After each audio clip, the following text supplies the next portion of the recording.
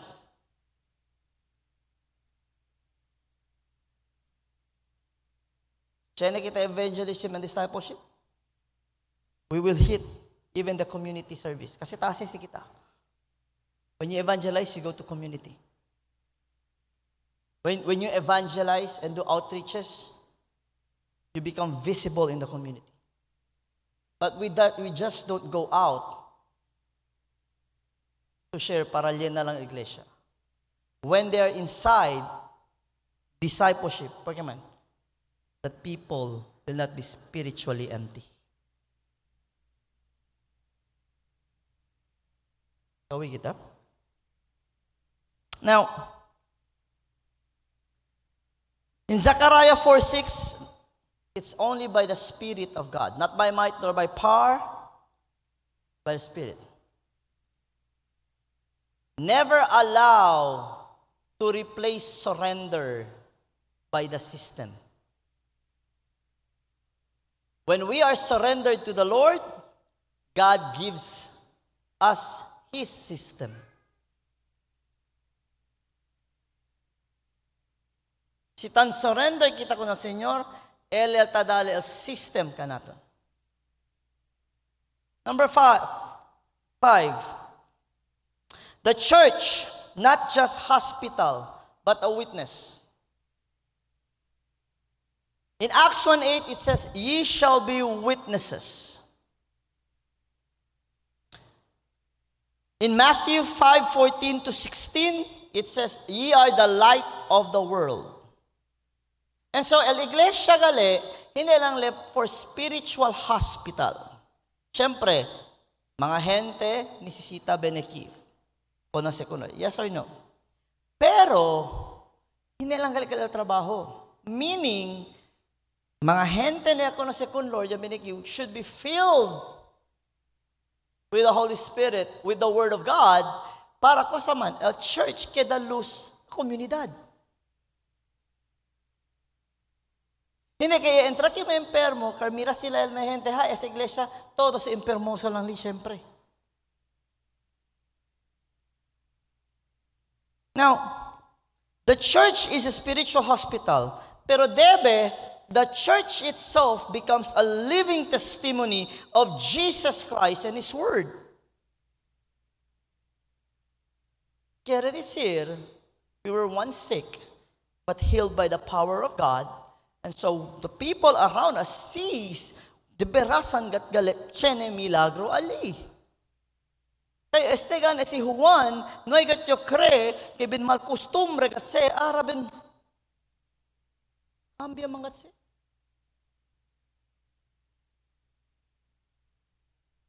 And filled, not only changed life, but bold to speak the word of God. Everybody say with me, change life. Sabi ustedes, el change life, hindi lang si tabla kay buhay nito ara. Actually, naman kita buhay, it is because of Jesus that this is in us. Amen. Pero, you know what change life also means? You are no longer ashamed of the gospel. You are no longer ashamed of Jesus Christ because now you understood you're a witness of Christ. Therefore, you testify about Jesus Christ. If you are not willing to testify about Christ, maybe you're not yet changed. Just maybe.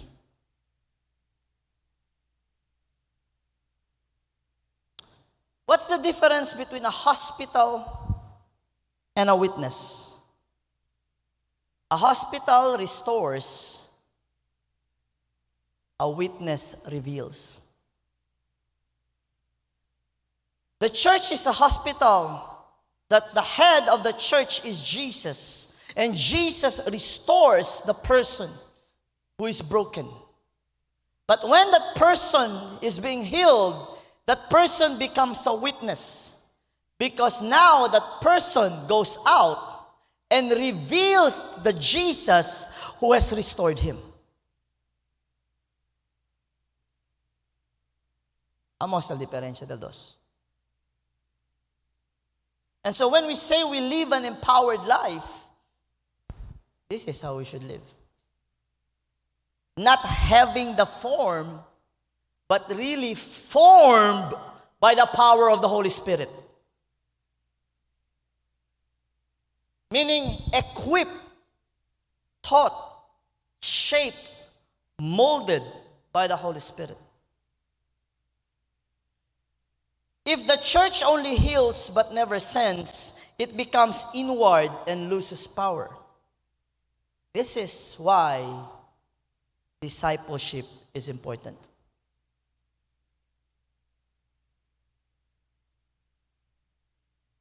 Nung matuablatar din iglesia officer yo, I don't need discipleship. Kasi if after you're saved, you continue. Even I, as a pastor, I am still being discipled. By who? Ganda yun na school. Talim yan na. I read the Bible. I pray. Sometimes I listen to things. It still continues. For sa believe, tarda yun, sinisita, real yayo.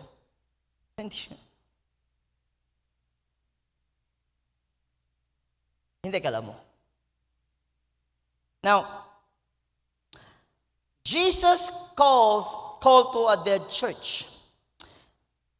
In Revelation chapter 3, verses 2 to 3, there are things ni Ablale. Ablale, be watchful, strengthen what remains, remember, hold fast, repent. Okay? Again, anda kita na Revelation chapter 3. He says here, Jesus says here, be watchful and strengthen the things which remain that are ready to die. Meaning, there are things okay pa, pero at the end of the day, hindi sila man kuhan, muri syempre. Everybody say the word die. Otro tabla, hindi, kuhan lang say, metaphor. No. This is really what it means. Is it good to die? No. For I have not found thy works perfect before God. Okay? Remember, therefore, how thou hast received and heard, and hold fast and repent. Nisita pa gali man repent, no? Christian yaman sila gali. Itauyo, tablel oto, hindi na doon nisisita.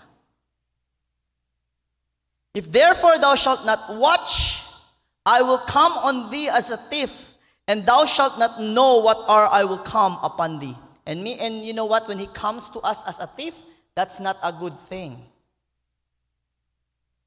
The Lord comes as a thief to those who are not prepared. To those who are not ready. I love what the other pastor said.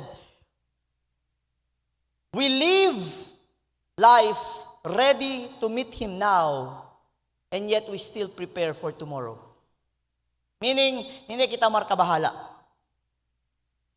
Hindi kaya, sabi yung si Lord, bahala yaman, ploho nada siya lang nyo. And then, sina. Ready now, but still preparing for tomorrow. Amen ba? Amen ba? So, yabla si Lord, be watchful, strengthen what remains, remember, hold fast, repent. You know what this means? To wake up, to be strengthened, to repent, and return to the Lord.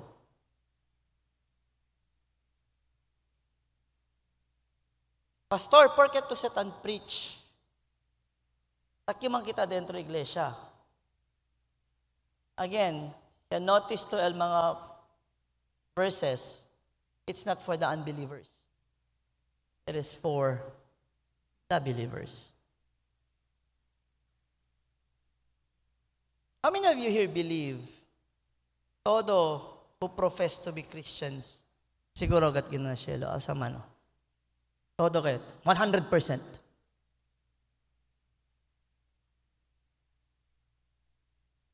Who profess? Kasi habla Matthew 7:21 to 23. Many who profess to Him, Lord, Lord, may lemanda entra. We were made to believe na basta yan dato na evangelical church, yakeda to member, siguro yato. It is not the membership. It is not the church. It is the head of the church that saves. And who is that head? Jesus Christ. Because the church is the body, not the head. And so the evidence of true life and power is found in Galatians 5:22-23. First, the fruit. Everybody say with me, the fruit. Almost all ebidensya. Another evidence is found in Acts chapter 4 verse 31. Kasi na Acts chapter 4 verse 31. It speaks of the boldness. Everybody say boldness. In 2 Corinthians 3:18, another evidence that one is really filled and saved is what you call transformation. So the fruit, the boldness, and the transformation. Amo sa ebidensya. Amo lang mag-istorya, wa ko'y labot diya, ulawan man yun. Dili rako. The boldness, the fruit, transformation. Question, is that sin in us? Kasi ang fruit, love, joy, peace, patience, kindness, goodness, gentleness, meekness, self-control, faithfulness. Is that found? And, Pastor, at least siya ni uno. David siya na sa todo. That's why it's called fruit of the Holy Spirit, not fruits. You know why? Although 9 kel, package deal sa sila as one. It's not fruits of the Spirit. Gifts of the Spirit. Fruit of the Spirit. So the evidence are this: change life, hunger for God, sensitivity to the Holy Spirit, bold witness. Everybody say bold witness. Are you bold to witness for the Lord? Or, kaya kay manotro ka sila kasi lego ya si hindi naalanganin el sitwasyon. Pero si consequence death, hindi yung man share. Yadala si Lord wisdom eh. So, hindi yung man share. Lego ya si komportable ya. Is that a bold witness? No. Sad to say, majority ansina. Anda pa usa, wisdom daw. Di Ken, di tuyo. Hindi di Lord. Again, if you are not willing to live for Christ, then you are not willing to die for Christ. Kasi kilaya to abla willing to muri para kun Lord. El pinakalisod, hindi man el muri, el bibi man. Because when you live for Christ, you're already dead to yourself. Anyway. Now, 8. Pakabada yun. Here's the personal application. Everybody say, it starts with me. Denante tan kwento kita church as a corporate, collective, right? Kita. But actually the Bible says, I am, you are, we are the temple of the Holy Spirit. The building is not a church. The body of Christ is us. Meaning, let's put that now into a personal, sa personal na to ibutang. Kita man ang simbahan, right? That's why I said earlier, it doesn't matter si grande o church o jutay. Because we are the church. Si solo yun, ay gali kumigil Diyos, debe gali manada. Hindi. But we gather together, we are not called churches here, because as one, we are called GNT, Foursquare Gospel Church. Pero si mira si Lord ara individual kanaton, churches kita, temple. And so, it talks about us. The question is this: Do we have, or do I have a form of godliness but deny the power? And so before I end this message and close in prayer, asa kita balis katara, I would like you to reflect on these questions. For 5 minutes. Make it personal. Always present at church. Siya na position. Then ask yourself, do I have a form of godliness but deny its power? Do I look spiritual but resist through change? Do I attend but remain the same? Always gani present sa iglesia. Pero nakasa, bien dragon siyempre hasta ara. Always gani present, iglesia, small group, Bible study. Pero hindi ka nakasa, el pasensya, largo pa el 1 inch.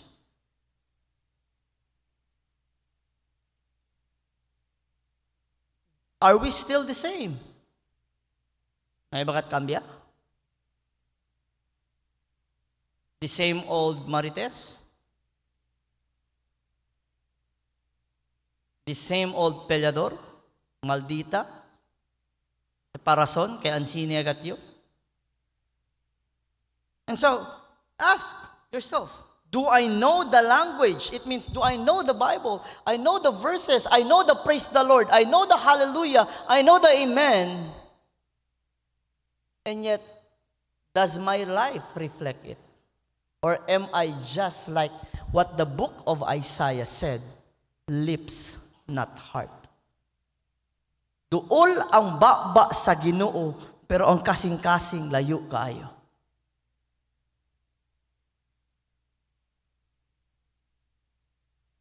You know what's sad? I will address the elephant in the room. This is general. We look at people who are saved, and we are assured that they are saved. Not because of the fruit,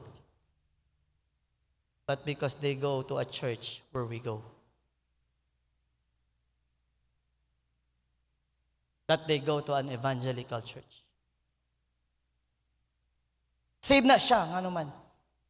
Diyan na siya nagsimba. Uy.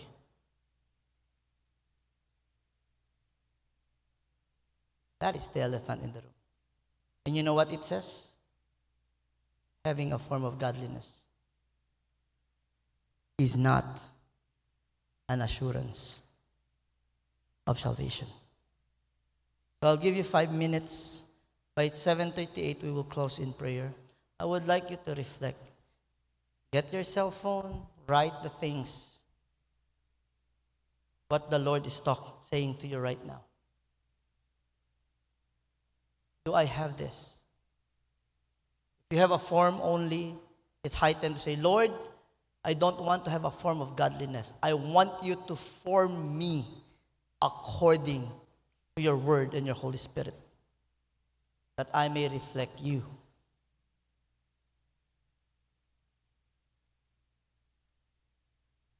Penebesta selang kita dol balewala el palabra di Lord.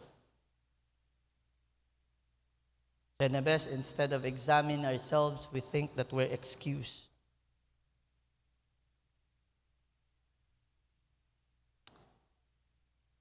Sige po.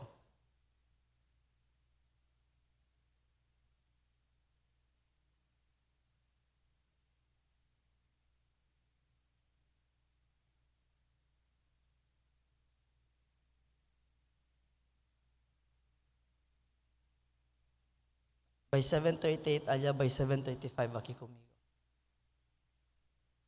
Please show the questions again, Roms.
Let me all please stand. If you're still praying, just continue to pray. You know, this is the reality. The condition of our